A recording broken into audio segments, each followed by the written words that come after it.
All right, so today we're going to talk about my face before keto and intermittent fasting and after keto and intermittent fasting. And you're going to learn 7 things that your face can tell you about what's happening internally to your health and to your organs. Now, in the past, I've wrote a book about the body types and how you can identify what's going on inside hormonally with what's going on the outside. And so looking at a face can give you so many clues on what's going on inside. Now, when I teach you this, promise me that you're not going to start evaluating everyone you know, because the temptation is going to be there. And so the worst thing you can do is start evaluating people on the street. So if you end up doing that, don't mention my name.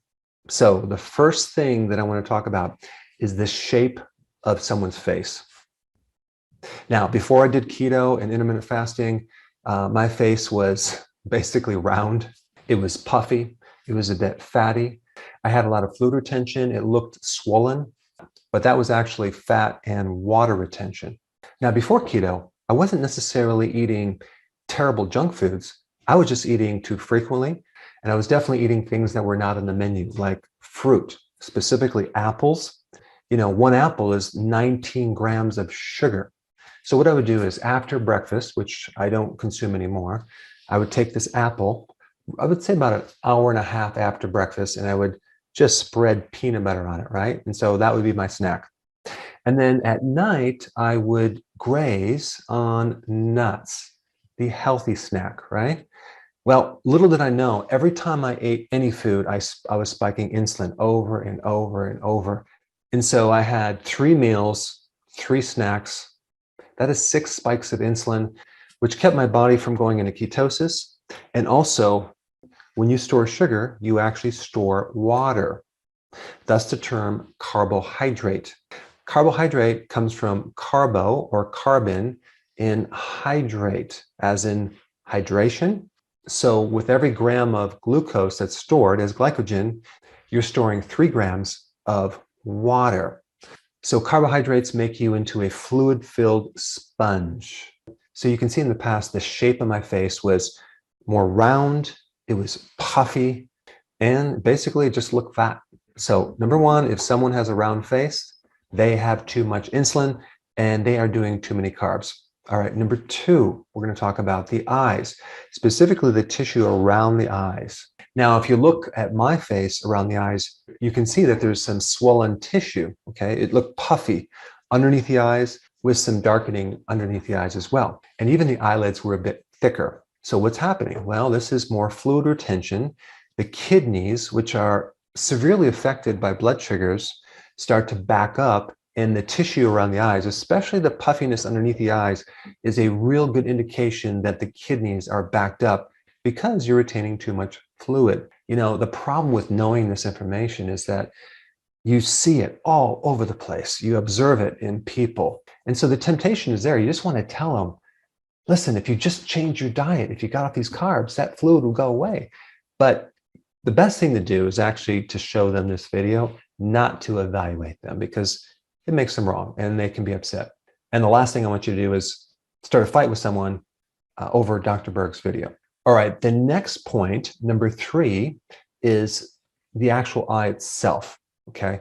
If you look at the before picture of me, you'll see bloodshot eyes. Now, bloodshot eyes is a liver problem usually. It could be lack of sleep. In other videos, I talked about it being a deficiency of vitamin B3 and B2, but that's really just the tip of the iceberg. It's really a problem with your liver. Now, of course, if your blood sugars are off and you're eating a lot of carbs, the liver is going to be fatty. You're going to have decreased liver function. The liver is not going to be able to detoxify that well.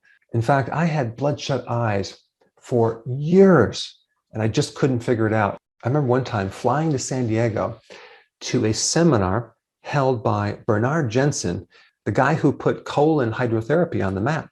And so Bernard was doing this seminar, and I stayed all day at the seminar. And then at the end, you got a chance to stand in line and get to meet him and ask him questions. And I remember staying in line all day long.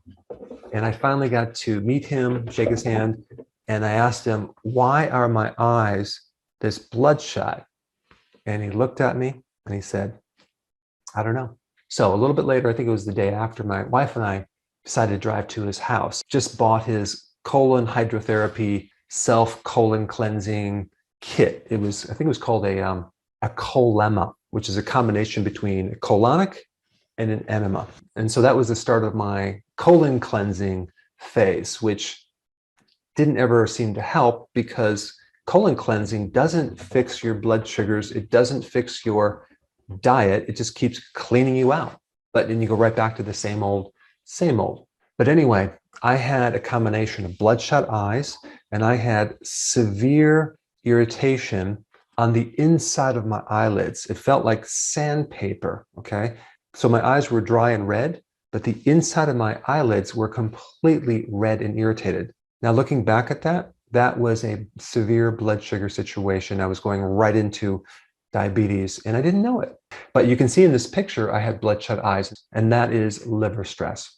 If I recall, even way before that, I think this is my late 20s, early 30s, for breakfast, I would be consuming a huge muffin or a donut or cereal. And I had no concept that that was creating a problem. And even after that, I think there was a phase where I was trying to sleep. So I would do ice cream every night before I go to sleep. So of course I had my share of carbohydrates, and that was a big problem with the eyes.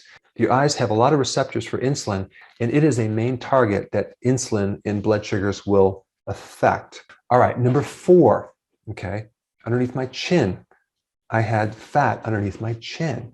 Now, this is just a spill off of accumulated fat, because when you fill up the fat cells, then it starts spilling off into other places.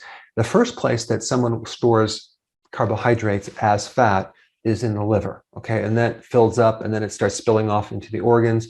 And so you get this little gut. And by the way, I had a pizza crust, okay, in my midsection. But as the fat starts building up, it starts accumulating in your face, underneath your chin. And that doesn't just affect how you look, but that fat is also accumulating in the back of the throat and the back of the sinuses. And this is one of the reasons why people have sleep apnea and they snore. And so again, if you see someone with a thick neck, they probably have sleep apnea and they probably are doing too many carbs. All right, number 5 and 6 have to do with the texture of your skin. My skin was very oily. Now, oily skin is a situation where your oil glands are producing too much oil. They're called sebaceous glands, and the oil is called sebum. And so what's behind that?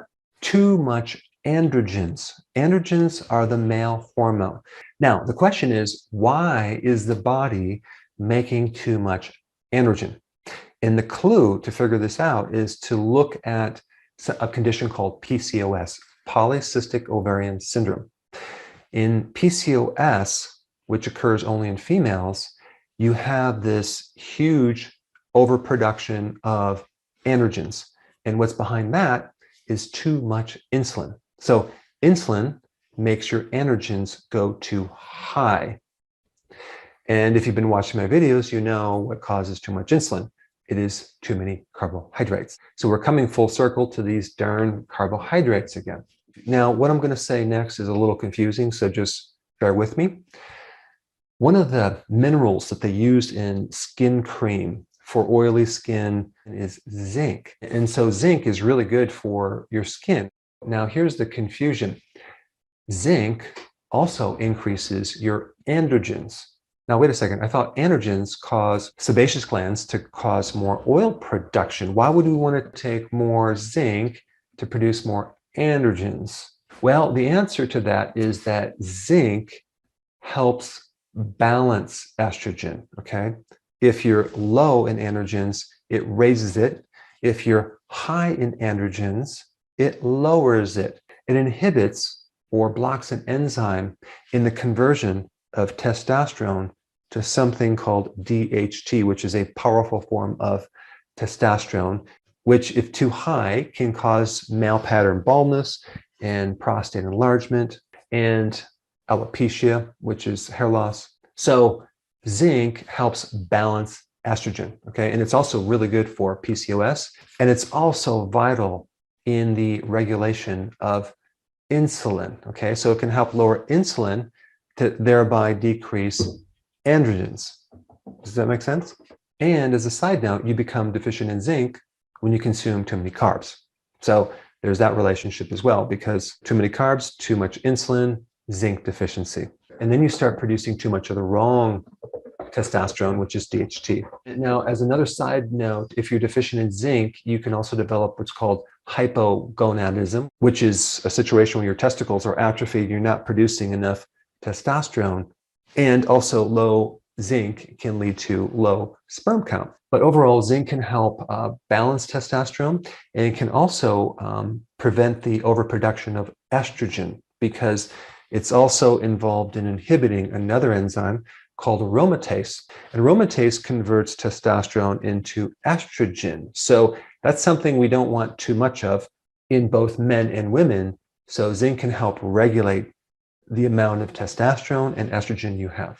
So if someone has oily skin, they have either not enough zinc or they have too much androgen coming from too much insulin. All right, the sixth point has to do with this dry, flaky skin, okay? You see this a lot with people that have dandruff. I had it between my eyebrows, in my eyebrows, on my forehead, these little dry patches. Now, this is a combination of either a liver issue and or too much omega-6 fatty acids.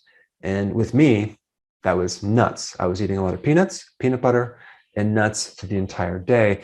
And I wasn't consuming enough of the omega-3 fatty acids. That would be in the fatty fish, sardines, and cod liver oil. Now, the reason I like cod liver oil over some of these other products is because cod liver oil gives you a nice balance of omega-3 fatty acids, as well as vitamin A and vitamin D, because both vitamin A and vitamin D helps you with the dry, flaky skin as well as the oily skin, because vitamin A and vitamin D help you with these dry, scaly patches as well as the oily skin. Now, most of the population is consuming way too many omega-6 fatty acids in the form of soy oil, canola, cottonseed oil, and they're doing it in fast foods, they're doing it in salad dressing. It's in like 9,000 foods at the grocery store. And they're not doing enough omega-3. So they have this major imbalance. So it shows up in the skin. So when you see people with this texture problem in the skin, you know what their diet is composed of.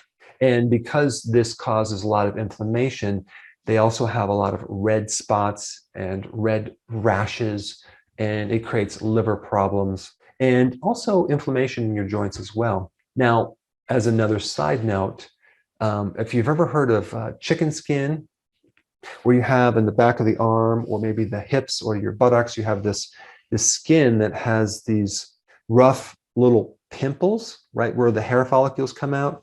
That's called keratosis pilaris, or chicken skin. So many people have that, and all they really need to do is start taking more omega-3 fatty acids. Cod liver oil is a really good source. All right, the seventh point is acne. If you see someone with acne, you know internally they have too much androgen. Now, as a child, I had terrible acne on my forehead, on my back, and it was devastating because it created a situation that I was withdrawing, I was shy, people make fun of you, and I was always trying to hide it with my hair. And boy, did I try everything. I tried scrubbing the acne because I thought it was dirt, all sorts of creams, and it never helped. It just made it worse. And oh my goodness, if I only would have known that acne comes from too much androgen, which is really too much insulin. And I was a total carbo junkie back then. And I made no connection. I did not connect the dots. I just kept eating carbs and washing my face more and more and more. But this is another reason why they put zinc in a lot of these acne creams, because zinc helps lower androgens. It helps shrink the sebaceous gland. But of course, if the diet is not changed, that zinc is not going to do anything. So when you see people with a round face, a fatty face, with puffy tissue around the eyes, bloodshot eyes, oil skin, flaky skin, red blotches on the face, don't evaluate them. Send them this video. Help them to learn what's behind this problem. It can be easily resolved just by giving someone the right knowledge for the right problem. Now, if you're new to my videos and you don't know about the solution involving what to eat, I created 3 very simple step-by-step videos. And the first video is called Step 1, Start Here. And then the second video is the second step. And the third video is the third step. And I attached this link to a playlist, which is down in the description. So click the button below and learn how to get started so you can transform your face into something that you want with just simple knowledge of what to eat.